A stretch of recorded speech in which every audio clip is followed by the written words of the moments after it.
Ketika mengetahui Egy Sujana bertemu dengan Jokowi di Solo, di tengah hangatnya kasus ijazah palsu Jokowi ini, apa yang Abang rasakan? Maksudnya, wah bener nggak nih? Atau gimana menurut Bang Kia? Ya kaget saya, minggu lalu tuh saya ingat ya kan, minggu lalu. Karena saya lagi ada acara di satu tempat, seharian saya nggak monitor berita, tiba-tiba malam saya dapat baca, diberitahu teman, ya kan, waduh, ini benar nggak nih? Ini ngaco nih, gila nih, dan sebagainya lah begitu loh, ya kan.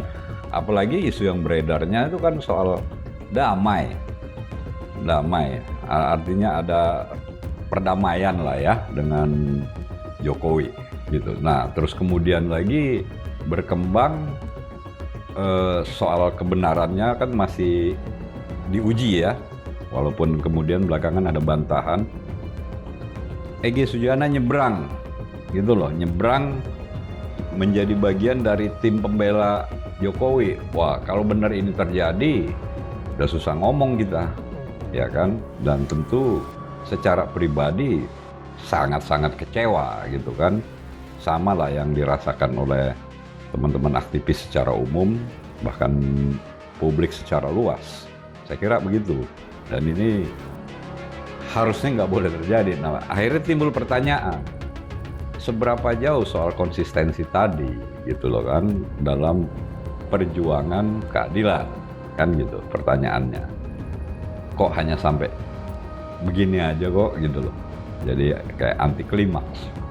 Iya, ada info-info apa Bang di kalangan aktivis terkait pertemuan Egy Sujana dan Jokowi? Nah ini menarik,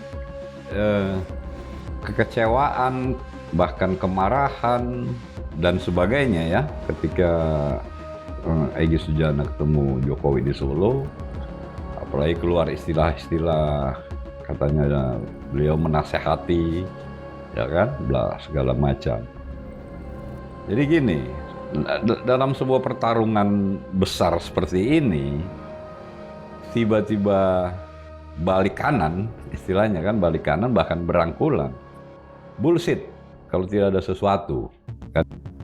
Pertemuan Egy Sujana dengan Joko Widodo di Solo memicu guncangan serius di kalangan aktivis. Sosok yang puluhan tahun dikenal kritis tiba-tiba terlihat berangkulan dengan pihak yang selama ini dipersoalkan. Bagi banyak orang, ini terasa seperti balik arah yang sulit diterima nalar perjuangan. Kekecewaan makin menguat karena hingga kini Egy belum memberi penjelasan terbuka. Di ruang publik beredar dugaan adanya negosiasi dan tawaran tertentu untuk meredam kasus ijazah palsu. Benar atau tidak, sikap diam justru menumbuhkan kesan bahwa ada sesuatu yang disembunyikan. Pertanyaannya sederhana, ini pilihan pribadi atau bagian dari skenario melemahkan barisan kritis?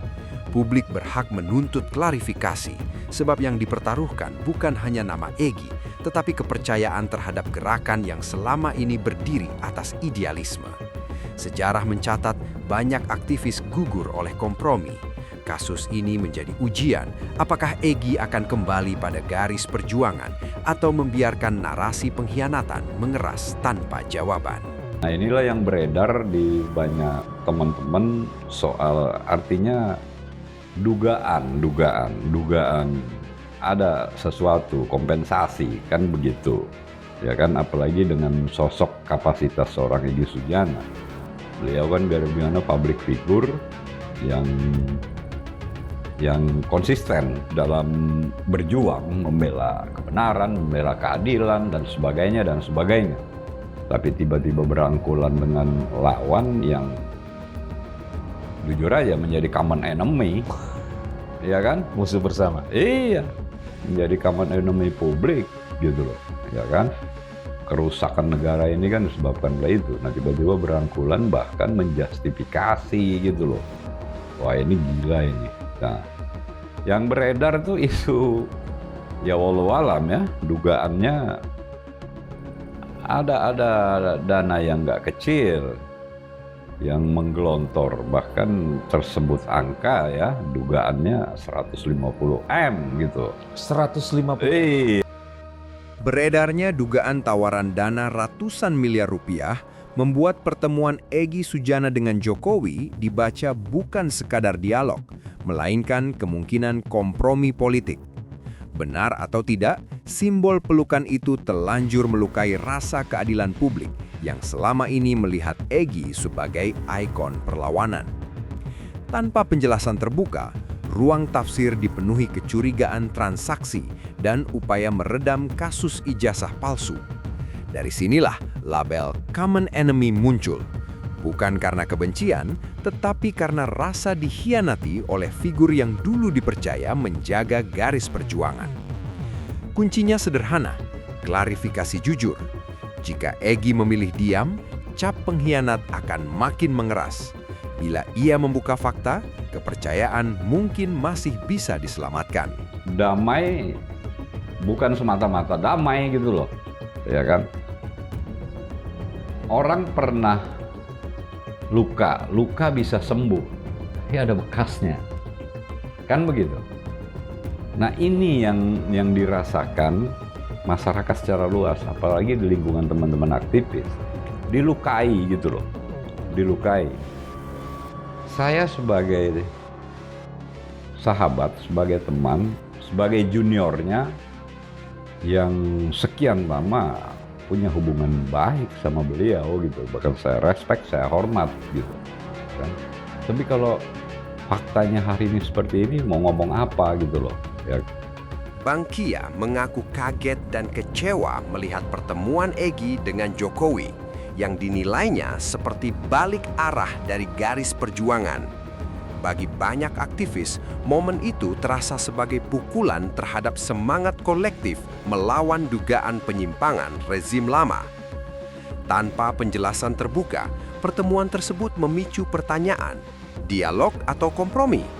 Simbol berangkulan itu dianggap melukai kepercayaan yang dibangun puluhan tahun, seolah gerakan ditinggalkan di tengah jalan. Karena itu, publik menuntut terang, bukan untuk menghakimi, tetapi agar integritas perjuangan tidak runtuh oleh diam. Dari seorang teman yang menjadi bagian dari kelompok klaster 1 ya, TSK juga, ya kan? Itu ada kompensasi tawaran, ya kan? Tapi kawan ini menolak, ya kawan ini. Nah, kalau untuk Bang Egy Sujana, walau alam sekali lagi, ya kan? Bukan hanya sebatas di situ di 150, gitu. Tapi ada kompensasi lain. Beredarnya informasi tentang dugaan tawaran 150 miliar rupiah kepada Egy dan 100 miliar rupiah kepada aktivis lain yang diklaim menolak telah menggeser perbincangan dari sekadar pertemuan menjadi dugaan transaksi politik. Kabar itu memang belum terbukti, namun cukup untuk memunculkan kecurigaan bahwa ada operasi senyap guna meredam kasus ijazah yang dianggap titik paling sensitif bagi Jokowi. Meski demikian, mayoritas jaringan aktivis diyakini tetap berjalan pada rel perlawanan. Manuver individu tidak otomatis memadamkan gerakan yang telah lama dibangun atas rasa keadilan. Justru isu ini dibaca sebagai upaya memecah barisan demi memuluskan agenda politik menuju 2029. Pertanyaannya kini bukan hanya soal benar tidaknya angka, melainkan siapa yang diuntungkan dari kabut ketidakjelasan ini. Selama klarifikasi tidak dibuka, publik akan terus melihat pertemuan itu sebagai bagian dari strategi besar menundukkan suara kritis, dan kasus ijazah tetap menjadi pintu yang enggan ditutup. Subscribe untuk konten seru lainnya. Jangan lupa nyalain notifikasi biar gak ketinggalan update terbaru. Let's bring fun to the next level.